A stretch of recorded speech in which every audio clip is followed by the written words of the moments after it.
Our mission today to leave you with a better understanding of SIP. So what it is, why you should care about it, considerations in the supporting technology. So the things that you need to have in place before you look at SIP. Sorry, just one second. I should do my next special on Do Not Disturb. So considerations in supporting technology, that was criteria for choosing the right provider. And lastly, what's involved in converting to SIP. Okay, so, and hopefully that will give you sort of the sense of what's involved. It's really honestly not that complicated. If I make it sound complicated at times, I'm sorry in advance, but I don't think so. I think you'll leave this with a true sense of what's involved. So what is SIP? I've done this a few times, and anybody who's watched, and I do know two of the names in the list right now have definitely, I recognize from other sessions. I won't go into huge detail, but basically it's a dialogue, right? So SIP is a dialogue, and RTP traffic and codecs and things like that are not actually SIP. They're the thing that actually carry the voice, but SIP is a dialogue. And it's important though, right? Obviously, you know, English is a language, and that's a dialogue too. And it takes noises that would otherwise mean nothing to other people and makes them into something. So if you think about it, dialogue's pretty darn important. That's what SIP is. SIP is typically internet-based in its usage, right? But you can have it certainly on a VPN from phone system to phone system. In fact, I set up personally a number of those every year where a customer wants a new phone system from Digitcom, something like say an Avaya IP office or maybe an NEC or something like that, or a hosted platform, and they want it to speak with a legacy phone system of some type in some other office. So we can make that work because SIP is an open protocol. And so other devices that speak it, again, should speak the same dialogue, and you very rarely have any trouble getting them to talk with each other. So SIP is also typically less expensive. So going back to SIP as an alternative to your PRI or your analog lines or whatever type of telco you have right now, when you look at it, it's actually less expensive in general than traditional lines. And I want to say that I want to qualify this, and a number of times, anybody who knows me knows that I'm very realistic, and I like to be clear. The reason why I say it's typically less expensive is because SIP is most definitely less expensive as a just as a service. There's no two ways about it. I don't know of a single deal where you can get another line for line that's more expensive than SIP, unless you're getting your SIP from the wrong provider. But in my belief, where you save money, you should be spending some of that saved money. So you should be spending on other things like, say, a second internet connection or upgrading your router or whatever the case is. So my comment is just that it's likely overall less expensive, but it's somewhere in the same neighborhood of what you pay now if you upgrade the other services that's doing it. So again, we'll get more into that. So I put in here a competitive market rate is $25 to $18 a month, just meaning 25 bucks a month-ish. Could be a little more or less depending on who you go to if you buy very few lines. If you buy, say, 10 or more, you're getting closer to the $20 or the $18 mark. Honestly, it can go down lower than that if you're buying a whole lot of them, okay? So again, channel for channel, so we're talking speech path for speech path, they're much cheaper than analog, and they're definitely marginally cheaper than PRI. And as you grow, they get much less expensive because we can offer, you know, multiple channels much cheaper than a provider can offer PRIs, because a PRI is a 23 channel object of which there's a lowest price on it, and then you need to buy another one of those, okay? So again, we'll get into some of the specifics. So why should I be interested? Well, the top reasons, it's less expensive. It really is, like I said, and you can buy as many as you'd like. So if your office requires 13 lines, you're probably getting your lines for somewhere in the neighborhood, again, these SIP trunks for around $18 a month, likely with some services on them like long distance that's free and things like that you just cannot get elsewhere. There's no analog line retailer right now or PRI retailer that can give you exactly 13 and do it for the same price point. Just no way. They're more resilient than traditional lines. So if an analog line, so a little pair of wires coming into the office, and of course we've got a whole bundle of them, many of them coming in, if it gets damaged anywhere along the way, that line is dead, okay? So you can trick your phone system and have it go around that line and say, all right, well, gosh, when I detect that that line's dead, I just won't use it. But you can't do that on the other end. So the telephone company sending phone numbers of people calling you, pretty important function of the phone line, the incoming calls, they cannot be rerouted because that provider, it's not that they're lazy, that provider has no method of knowing. There's no technology there telling them that the line on the other end is severed on the way to your phone system. They just don't know that. Okay, so SIP lines, on the other hand, we can make them resilient. In fact, we can make them geographically resilient. We can make them, if they fail on this system, they could start up on another system. Or if they fail on their way to this system, we could have a second internet connection, which takes over in the case that there's failure in the primary, and the lines, again, end up resilient. So the other thing is, too, they're typically offered with backup trunks. So as I said, you could have primary trunks that are reasonably resilient in your first location, and a second location it's a completely separate set of trunks that are backup trunks in case the first location is completely down or the PBX itself is down, right? So again, options and dozens of options that just aren't there with other line types. All right, so I basically say they can be as resilient as your network or your internet allows. Right now, larger number of phone numbers available than traditional circuits, certainly, because not only are the number of numbers, awful statement, but the number of phone numbers coming in virtually unlimited. There'd be possibly a function of your PBX that actually stops, at a certain amount. But as far as I've seen, thousands and thousands. But also they could be geographically different. So I can have a number for the Calgary office, for the Vancouver office, and so forth, and they're all on the same phone system. We can have numbers from China, from different countries, again, because you can deliver that on SIP. Dynamic channel use. So I said, give an example there, more of a note to me. It just simply means that, again, if we go back to our analog lines scenario, if we have 10 lines and say 5 phone numbers, the numbers each have to roll over to another line. So in the case, and they don't have to, but you would probably prefer that they do. So somebody calls in on the main line, it can roll over to the second line, and then it could roll over to the third line and so forth. And so it's a manual, it's not manual, but pardon me, it's a programming trick that has to be done back at the central office to make all those things happen, okay? And to group together lines and say these 5 lines will be treated as that phone number, but these next 2 lines will be treated as that phone number and so forth. So you can see that we're segmenting our resources there. So if the first line needs more than 5 trunks, unfortunately, it just doesn't get any more, even though we've got 10, because we've allocated the other ones to different purpose, okay?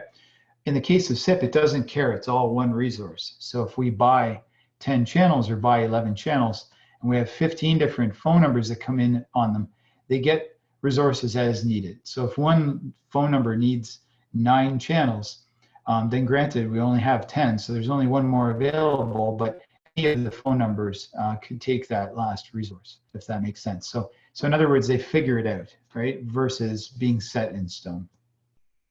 Then lastly, they're portable. This is one of my favorite things because if we move offices, and I've had so many customers come and say, gosh, we're going to move from the Scarborough area to Vaughan or to wherever, you name it, Mississauga.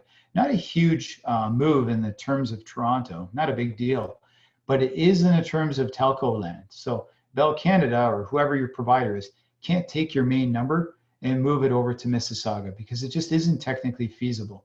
At best, they could do some sort of permanent call forwarding arrangement that you have to pay for to retrieve certain numbers and forward them over to your new numbers. But then ultimately, you would need to start socializing your new phone numbers, okay? With SIP, again, it doesn't care. If I pick up my phone system and I bring it to California and I plug it in, my Toronto or my Scarborough, in this case, in this example, phone numbers will work there just the same as they would in Mississauga, the same as they would in the Yukon, okay?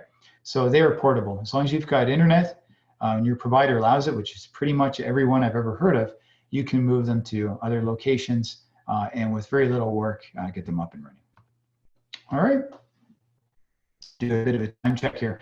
Okay, so putting it together so far. So the pros and cons. So the lines we said are as reliable as the internet connection. They're a pool resource, right? They basically allocate channels as needed. DIDs from all over the world. DID means direct inward dial. It's your phone number. Ability to modify the outbound caller display. We really didn't talk about that, but we can make it such that when we dial out, it can show whatever name and number you would like. I've got an asterisk there, most providers will allow that, some don't, but most do. Conferencing of many parties, basically a limitation of your PBX, again, your phone system. Supervised transfers work, you can purchase as many as you'd like, and they're portable, right? So those are the good things about it. Now the bad things, in fairness, if your internet goes down or the quality's bad, SIP doesn't sound good or it goes down. So my point being, as we discussed before, and we'll get into in a couple slides, I believe you should have probably more than one connection or one very solid connection with some quality of service on it to make sure that the quality doesn't degrade if the wrong activities are performed on the internet connection, and so forth. Lots of ways to work around it, but it does need to be realized as a con, so to speak, right?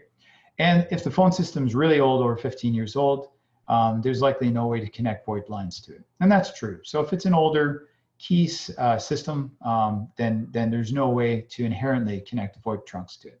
You have to do it through an analog converter, and then you may as well not bother.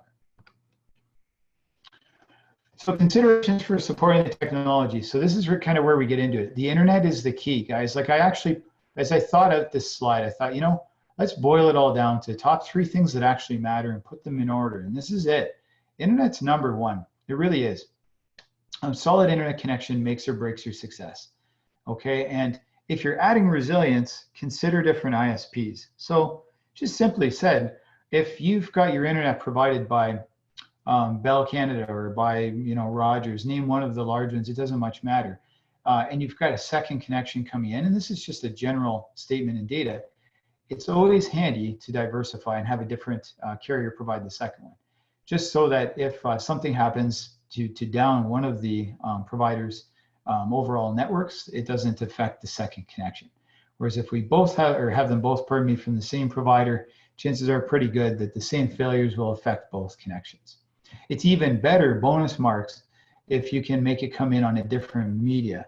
That is to say, if one of them comes in on the fiber and the other one comes in on a series of copper wires, or perhaps you have a wireless antenna on the roof, like Terrago, one of the popular names in wireless connectivity, then, like I say, bonus marks, because now if a cable is severed in your parking lot, you still have your wireless, right? So you're very resilient. So the gateway device is the next most important item. So this is your router, and guys, they're not expensive anymore. For $500-600, you can get a really decent router. So it really just depends on your throughput, on how many users you have behind it, and what you expect out of it. But it's very simple. It should have the ability to prioritize voice traffic over data. So it just simply looks at each packet, and each packet has a little tag in it. It's called the DSCP tag, and it's already attached to your packets right now. You just may not have a device that listens to it. But we go into that device and say, I need you to listen to those tags. When you see those tags, that traffic is more important than the other traffic. It's as simple as that. And you can tell it how much more important it is. That way, when we're moving large bits of data back and forth, as the conversation is going on, it doesn't take priority over the conversation. The conversation maintains a certain amount of that bandwidth. A certain slice of that pie is set aside for voice. That will make you successful.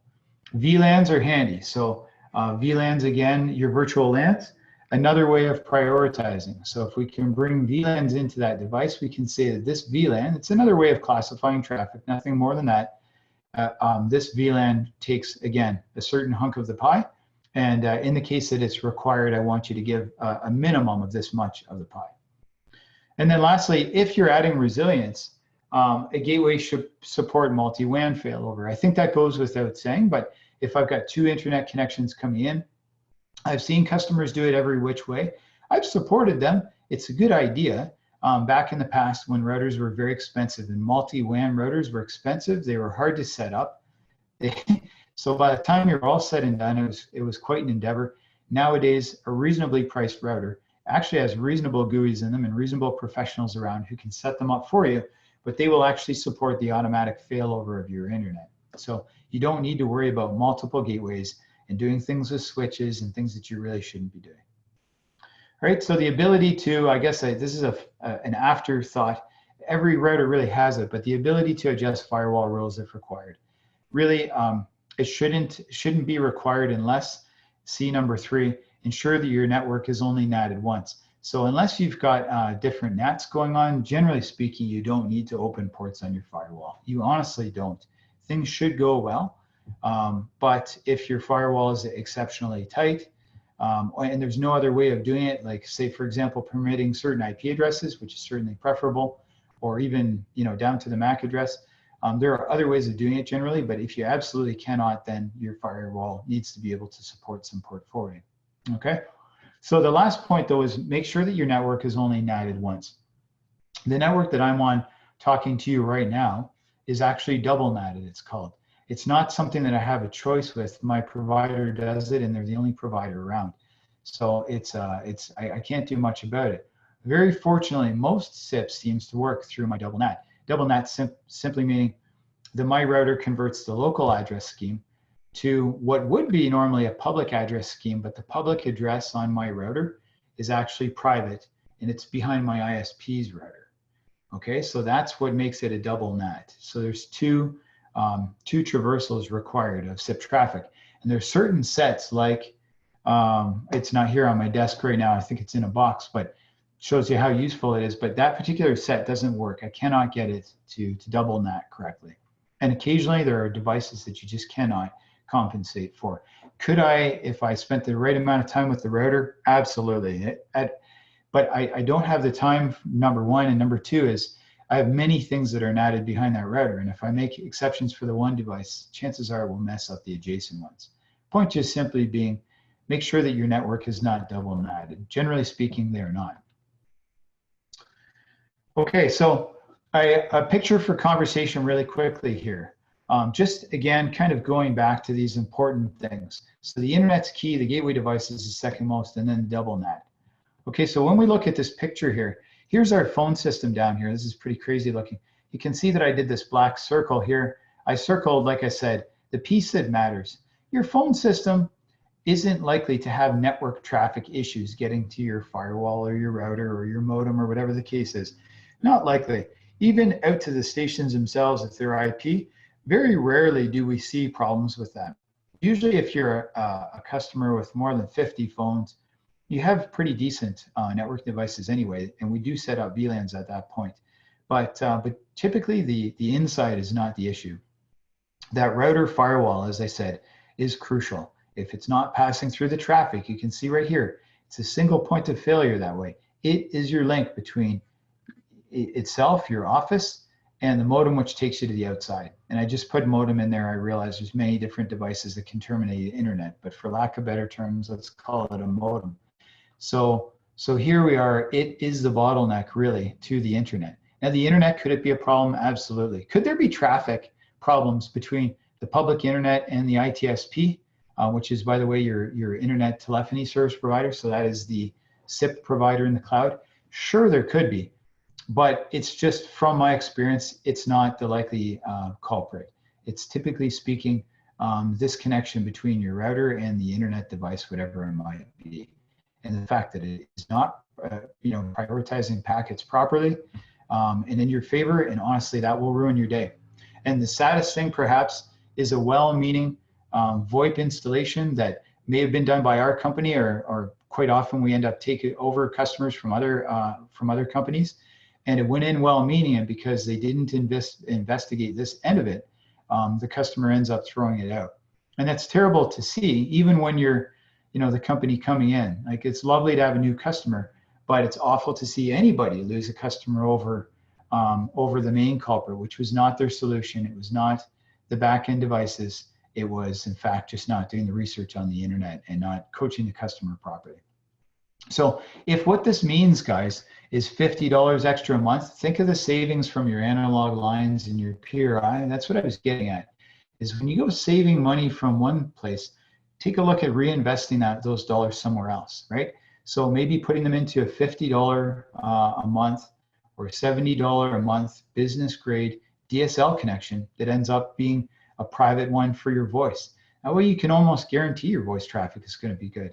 So, or putting it into a proper packet prioritization or prioritizing router, pardon me, if you've got a good internet connection that can support voice and data, right? But the point is, reinvest some of that and you'll be happy, right? So going on to the next thing. So here's your criteria for choosing the right provider, right? So in my opinion, relationship first. So no provider is perfect. And from my experience dealing with different providers in the past, I can tell you that um, even when things go wrong, and they do go wrong, and that's fine. Even when things go wrong, I would rather be dealing with somebody who I can deal with, who I trust, and who will get to the bottom of the problem. Right? Again, knowing that none of them are perfect, and again, I've dealt with pretty much all of them, and I can tell you that the ones that I always prefer are not necessarily the ones with the best track record, but the ones who are best in solving the problem for me. Does a provider offer resilience, and what's their plan? Some providers actually charge you extra for your backup trunks. Some do not. What is their backup? Like, where does their backup go? In the case of Digitcom, for example, our hosted offering, it goes to a different location. I'd suggest looking for that. I can't imagine having a backup system right beside the primary system. And in the case that the primary goes down, let's say to power or a geographic problem like a fire or something awful like that, having the backup one right beside it isn't going to be very helpful, right? So what do they offer as resilience, and where is their backup system, and what's going on with that? Do you have to pay extra? So do they offer the features that you require, right? So spoofing those DIDs, that's what it's called. It simply means sending out a phone number that may not even really belong to your office. Maybe it's an office location that you've got elsewhere, but you want to show it when you call out of this office. So do they allow that? Maybe that's important to you, maybe it isn't. Do they do fallback of all numbers? So in the case, getting back to that resilience, and what's their plan? In the case where the primary trunk fails, do they move all of your numbers over to the second one? And do they all ring in properly on the phones, or do they all come in as one phone number, right? Basic question that you want to ask. Don't assume that they all do move over, by the way, because that's not actually the industry norm. So definitely worth investigating. Inexpensive long distance. These should all offer dirt cheap long distance, but just check into it. Maybe even some free long distance minutes. Again, with Digicom, there's a bundle of so many thousand minutes on your channels that you initially buy. So there's every chance, and I would say, I don't know if I could say most because I'm not that into billing, but I know that a great deal of the customers that deal with Digicom don't pay long distance each month because they're just under their number anyway. Okay, secure authentication. Do they support secure authentication? So that is simply our phone system here talking to the cloud. Is that pathway secure, at least while we make our handshake? And then after that, is the audio, is the actual transmission, the RTP packets, are they secure? Maybe you care, maybe you don't care. But again, it's worth asking. Fail over to a hosted auto attendant. So in the case that all the lines go down, can I go somewhere else? Or is it just, sorry, you're out of luck? So in the case of my PBX, my phone system is the problem. It's not you and your amazing backup system halfway across the country. They're good, but my system is down. Is there somewhere else where that call can go? Could we record an auto attendant that says, we are seeing a catastrophic failure. Sorry for the inconvenience. Press 1 for sales, 2 for marketing, etc. And it maybe reaches out to cell phones or takes the message. Do they offer that? A blend between a trunk failover and hosted IP terminals. Again, this is actually relatively unique to the Digicom platform, but again, and maybe not important to you, but if it is, can it, for example, again, that phone that isn't working behind me, can it, when my trunk fails on my phone system in the office, can I have my lines go to a whole bunch of hosted phones that are actually daily drivers, or actual daily phones, but they happen to be in our houses or even in our office that are running on a hosted solution, and my phone system can fail over to that in the case of a failure. So is this something that's important to you? Maybe not, but again, if it is, ask the question. And then lastly, of course, is their service priced competitively? Simply because, well, for one, it's not, it doesn't feel good to get a bad deal, but is it somewhere in the realm that everybody else is charging, right? It may not be the cheapest around, but it certainly shouldn't be, way above and beyond the price that anybody else is charging, right? It just doesn't make sense. So is this company grounded in reality, and are they choosing the right amount? Or sorry, charging the right amount? Okay, and then lastly, what's involved in converting to SIP? Now, I kind of talked about this last week because it's about the same process, but I directed this a little bit more at SIP, and then I also color-coded. I love color coding. I color-coded who does what step. So let's go through this real quickly. So first of all, figure out who the right carrier is. You do that through just a series of phone calls with people. Who do you get a good vibe from? Maybe you feel good when you're dealing with the huge telcos. Maybe you feel good when you deal with smaller companies. Maybe it's based on your, your past experience with your account rep. Whatever the case may be, but find the carrier that you think is right for you. How many channels do you require? And then firm up a contract with them, right? Don't sign the contract necessarily, but you need to firm it up or you can't really go any further. And you need also to know, what you're paying for. So again, if don't forget your backup channels and make sure that they should at least be cheaper or free. So if you want complete backup channels to another location. So make sure that you've covered all the technology requirements. We talked about that, mainly making sure you don't have a double NAT scenario. They're just terrible to work with. And they're the one thing that we can't do a lot about. But again, you've covered off your technology and you've got the bandwidth. Make a list of phone numbers that you care about. So these are your published numbers generally, but not your rollover numbers. So if you've got analog lines, these are not those additional lines. These are the main numbers generally. And then last on this page, provide the numbers to your account execs. So this comes back to the account executive role. So this is off your plate. They'll determine if they can be moved or what alternatives exist. Not your problem, okay? They do a few more things. So they get you an LOA and they say, look, can you sign here, please? It's a letter of authorization to take over your lines.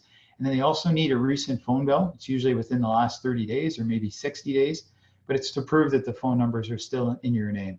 Okay, so they take a couple signatures from you. And then they arrange for a test circuit. I can't stress this enough. It would be crazy for a company to go and look at replacing your lines, something that important, without testing it out first. So they should come onto your site if they need to, do whatever is necessary to install some temporary channels for you and let you try them before you buy them, right? Let them try it. Generally speaking, they don't care about you doing long distance or even trying international calls, whatever. Try them out for a bit and just make sure that they seem to be reliable, that the voice quality is what you expected. Try them at the peak of the day. Try the long distance, the local numbers. Try all those pieces that are important to you, okay? So then back to the technician. So the red is a technician. They install a test circuit and then they begin the testing process over several days and weeks. Okay, so you're gonna test it. They're gonna test it initially, walk off site, tell you how to test it, and then you just test it periodically. So then there's a port time and date arranged back by the provisioning people at your chosen company. The technicians are scheduled for some pre-work and post-work if required. So they've already put a test trunk there. Usually the numbers are just moved right over onto the test trunk, but sometimes they've got to come back in and configure a real trunk, so to speak. So just redo the same steps with some different qualifications, right? So, so then the technician stands by during the process. And that's true. So usually what happens, Digitcom, to give you an idea, is a couple guys are flagged when a cutover is happening for a customer so that they're available just in case something goes wrong. The good news is nowadays very few things go wrong. And I just mean that in general, the industry, it wouldn't be just our company, you would find it anywhere, but generally things don't go wrong during that process. But if they do, the technicians are around there to verify where it may have gone wrong, place the phone calls to the losing carrier, for example, and figure out why the numbers aren't released and things like that if something goes sideways. And then lastly, you, as a customer again, you call the losing carrier to inform them to cancel the lines in the contracts. And usually that's done, by the way, a little while after you've had your new SIP drop. So you don't cancel everything right away. Okay, so I want to thank you for your time again. I took one extra minute, and I do want to offer up a survey as well. So every single time I need to figure out I need to relearn this. Allow participants to vote and launch the polling. So if you've got any questions right now, I'm happy to take them. And so I'll give you 30 seconds to think about it. And what I can do is if you speak up, I can unmute you too if you'd rather talk, or just type it into the chat window. I'm happy either way. I hope this has been insightful for you. And if anything, I just wanted you to understand, like I said, how easy it is really to choose the right SIP vendor, why it's worth looking into it. There's most definitely is worth looking into economically, feature-wise, it's worth looking into. And lastly, just because I guess it bothers me when I hear people talk about free or really cheap lines. Yeah, they may start out very cheap, but I really want you to consider the other ramifications of it, just so that you don't have a bad experience. So again, I thank you for your time. I don't see any questions coming up there. So I will close this off. And again, yeah, thanks for your time. Looking forward to seeing many of you in a couple of weeks' time when we do the next topic. And have a good rest of your day.